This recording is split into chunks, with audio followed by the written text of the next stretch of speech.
Olá, gente, como vocês estão?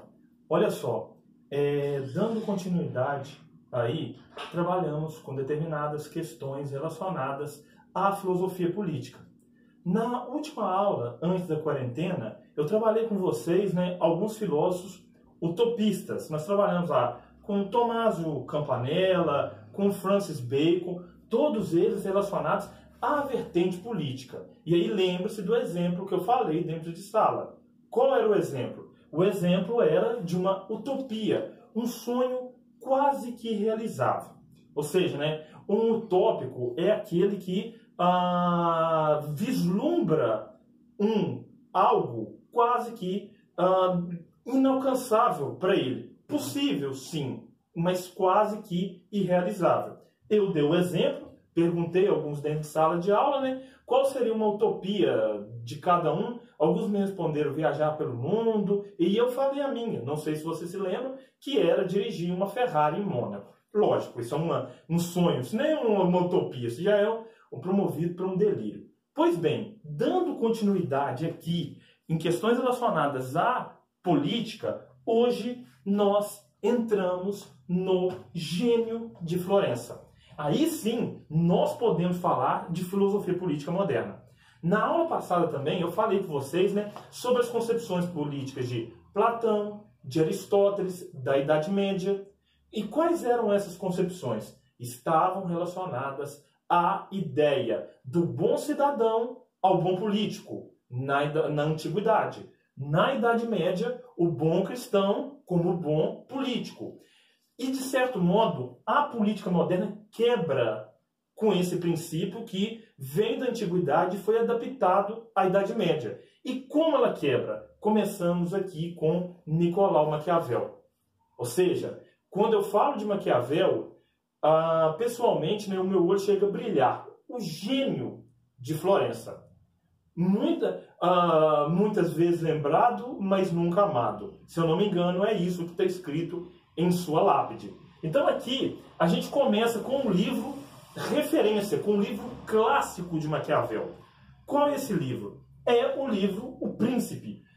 Gente, está aqui Nicolau Maquiavel, O Príncipe 1, porque nós vamos ter uma segunda aula sobre Nicolau Maquiavel. Então, o tempo aqui é um grande... ele joga um pouco contra, de certo modo, para o vídeo não ficar grande demais, não ficar extensivo, e eu vou continuar falando sobre a obra de Maquiavel. E para nós entendermos como Maquiavel escreveu O Príncipe, nós temos que entender a região na qual ele vivia. E ele vivia na atual Itália. Na época, eu não coloquei aqui Itália porque não existia. O que nós tínhamos eram os reinos da península, os reinos da bota, também chamado. E essas regiões estavam em guerras constantes. Ou seja, você tem a Itália toda dividida lá. O reino de Nápoles, o reino da Córcega, o reino de Sardenha e Piemonte, os estados pontifícios. Aí vocês mentalizem na cabeça de vocês a Península Itálica para entender como ela se encontrava dividida. Se eu não me engano, tem na apostila de vocês, se não tiver na de filosofia, tem na de história, essa divisão dos mais diversos reinos. Então isso era um problema, porque enquanto outros países se unificavam politicamente falando, como Espanha, como Portugal, como França, a Península Itálica vivia uma guerra de reinos. Reinos que tinham a mesma cultura, reinos que compartilhavam o passado, mas que não tinham um governo comum e não tinham vontade de ter um governo em comum.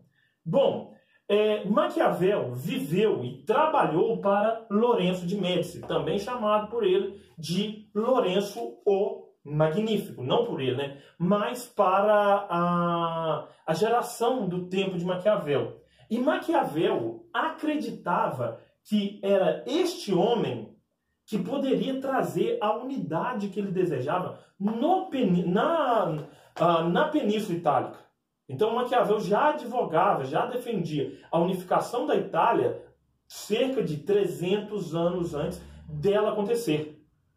E nesse contexto, o Lourenço de Médici, sim, ele vai tentar, e não tinha outra forma, a partir de guerras, essa unificação. E quando o Maquiavel trabalhou para esse homem, ele foi demitido. Ele era secretário das mais diversas áreas. Ele chegou a uma tal acumulação de cargos que no final das contas ele não assinava. Secretário de Educação, secretário de Transporte, secretário disso. Não, ele só assinava nas suas cartas secretário florentino, do tamanho de acúmulo de cargos. E foi no governo do Lourenço de Médici que ele é demitido. Quando Maquiavel perde o emprego, o mundo ganha Maquiavel. Por quê? Porque foi com o tempo vago que ele teve, né, quando foi demitido pelo Lourenço de Médici, que ele escreve a sua obra-prima, o livro Príncipe. Então, desse modo, né, esse livro é uma receita de bolo para o governante. Ou seja, um manual de como governar deve ser feito, a maneira que se tem de governar. E dentro desse contexto, esse contexto que o Maquiavel viveu, também viveu um monge muito famoso chamado Savonarola. Qual a importância do Savonarola? O Savonarola também advogava por uma unificação italiana. Mas ele defendia uma unificação italiana a partir de uma crítica muito ácida da Igreja Católica. E lembre-se, ele era monge. Nós estamos falando aqui de um movimento contemporâneo que ocorre ao mesmo tempo da Reforma Protestante. Maquiavel morre por volta de, aí, se eu não me engano, 1508, 1509. Eu posso afirmar que no início do século XVI, isso com certeza, não lembro a data ao certo, e a Reforma Protestante é de 1517. Maquiavel não viu a Reforma Protestante acontecer, mas ele viveu nesse tempo em que o questionamento à Igreja Católica estava se tornando cada vez mais forte. Esse ápice chega no século XVI e o Savonarola foi um pré-crítico, né? Um pré-protestante contra esse poder da Igreja Católica. Bom, saindo um pouco do contexto em que Maquiavel escreve, nós passamos para a obra propriamente dita. Um caso curioso sobre Maquiavel, como eu mesmo falei no início da aula, muitas vezes lembrado, mas nunca amado, porque o livro Príncipe passou por interpretações diversas ao longo aí de quase 5 séculos de história. Então, ou seja, né, o livro é do final do século XV, né, um outro dado também, quando Maquiavel escreve o Príncipe, ele endereça o livro ao Lourenço de Médici e ele ocupa um dos cargos de secretário dele. Então, né, foi nesse tempo livre que ele acabou ganhando esse cargo. E nesse livro, o Maquiavel vai explicar as formas do poder. Então, no Maquiavel, a gente não tem o poder como ele deveria ser, mas como ele é. Ao contrário do que acontecia lá com os utopistas, ao contrário do que acontecia lá com os medievalistas, com os antigos, o Maquiavel fala assim, não, o poder é um campo de batalha. E, dentro desse campo de batalha, quem sabe jogar melhor com as circunstâncias, sobrevive. Esse homem é um gênio. Ele não está falando assim, olha, seja mal. Mas ele vira e fala, olha, age de acordo com as circunstâncias. E se a circunstância pedir para você ser mal, seja. Então, a ideia do Maquiavel, o adjetivo maquiavélico, vem daí. Dessa questão do Maquiavel, né, de falar assim, olha, haja de acordo com as circunstâncias. Se for preciso mentir, se for preciso roubar, mas para você se manter no poder, faça. E o Maquiavel, no seu livro, identifica 3 grupos e o poder. Você tem, quais são esses grupos? Aqueles que estão no poder, aqueles que desejam o poder e o povo, que não quer ser oprimido. Então, né, na verdade, o poder está ligado aos 2 grupos. Aqueles que estão e aqueles que desejam o mesmo. E temos o povo como o bode expiatório da situação. O povo só não deseja ser oprimido e sofrer. No mais, o governante que estiver para ele, tá bom. Bom, e Maquiavel identifica o conflito como algo inerente ao jogo político. Ou seja, gente, quando um governante fala, eu não posso ser criticado na imprensa, eu não posso ser criticado pela oposição, eu não posso, ele não está entendendo que no jogo político o conflito é algo de dentro dele. Vai existir a crítica, vai existir aquela pergunta mais ácida. Aí vem a astúcia que o político deve ter para enfrentar esses conflitos. Então eu gosto muito de história política, eu gosto muito de questões relacionadas a poderes, né? E estadistas, pessoas que marcaram a sua época no Estado. Eu gostaria de falar um exemplo aqui. Juscelino Kubitschek. Juscelino Kubitschek, certa vez, né, antes da sua posse, ele vai ao Rio de Janeiro, que ainda era a capital do Brasil, para conversar com o então presidente Café Filho. E nessa reunião, Juscelino Kubitschek, como bom mineiro, né, desconfiado de tudo, vê ali o presidente, trata muito bem, mas o Juscelino vai pensando, uma hora ele vai me dar uma. Aí o Café Filho, ex-presidente, convida o Juscelino para sentar na cadeira. Juscelino, senta na cadeira da presidência, você foi eleito, pode ficar à vontade. O Juscelino, não, eu não quero, eu não sou presidente. Não, senta, não quero, não quero, aquela coisa e tal. O Juscelino pega e se senta. Aí o Café Filho vira para ele e fala, aproveita que vai ser a última vez que você vai sentar nessa cadeira. Aí o Juscelino Kubitschek, muito cordial, dá a mão, fala assim, muito obrigado, tô indo embora. Aí quando ele está indo na saída do Palácio do Catete, então Palácio Presidencial, os repórteres vão perguntar, e aí, como é que foi a reunião com o café? Olha, o Juscelino responde, olha, o café vegetal estava bom, mas o animal estava meio complicado.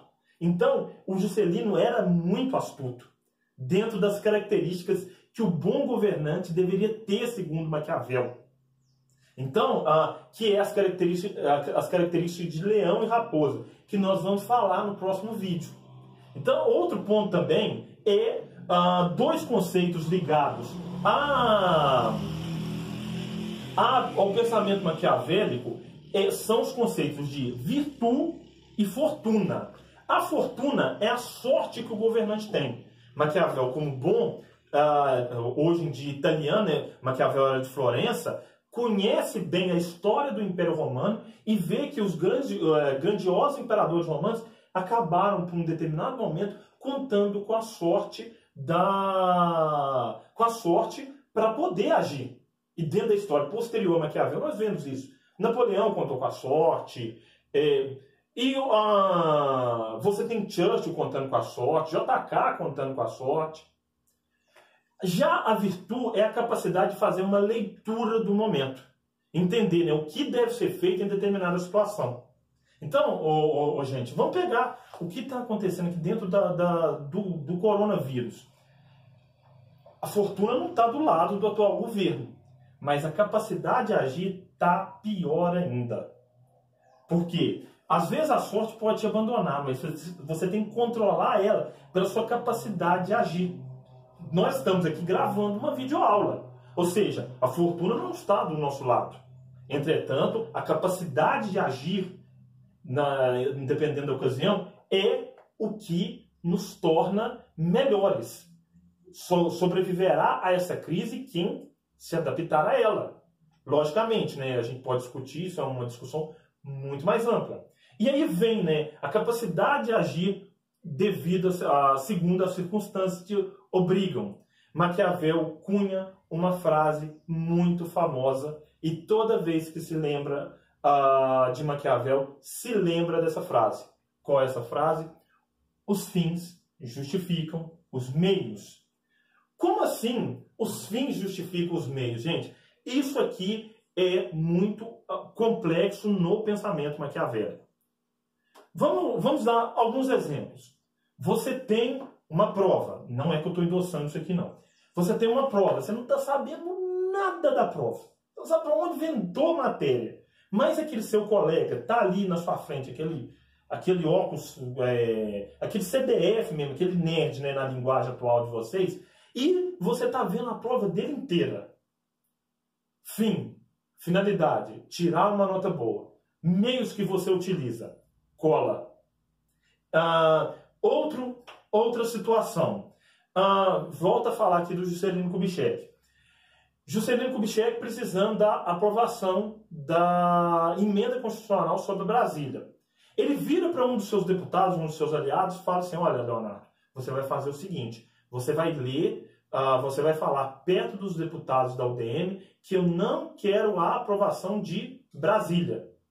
Aí o Juscelino virou e falou assim, você vai conversar, falar que aqui vai me prejudicar politicamente e tudo mais.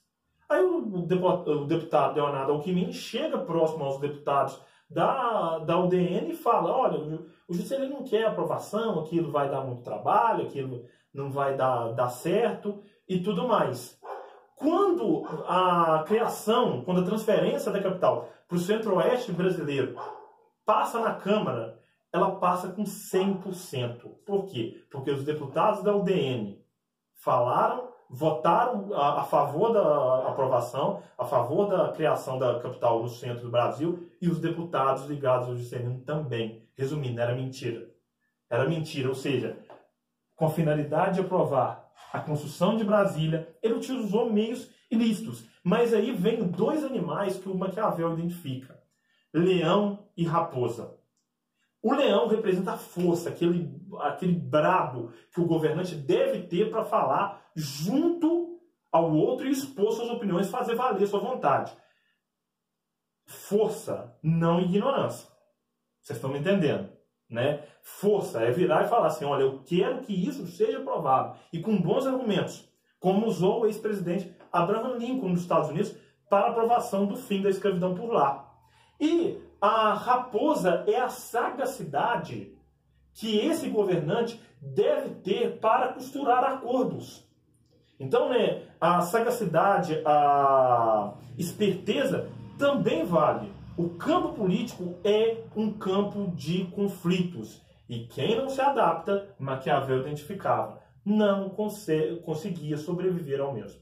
Bom, a gente não vai falar sobre o livro A Segunda Década de Tito Livre, que é uma continuação do livro Príncipe, né? Todo mundo conhece o Príncipe, eu já li o Príncipe, eu falo com vocês que eu nunca li A Segunda Década de Tito Livre, mas pode ser entendido, né, como a segunda parte não muito lembrada do Maquiavel. Bom, na próxima aula a gente continua, né, trabalhando com Maquiavel, vendo determinados princípios de moral pública, moral privada e como esses princípios influenciam a nossa vida até os dias de hoje. Muito obrigado a todos.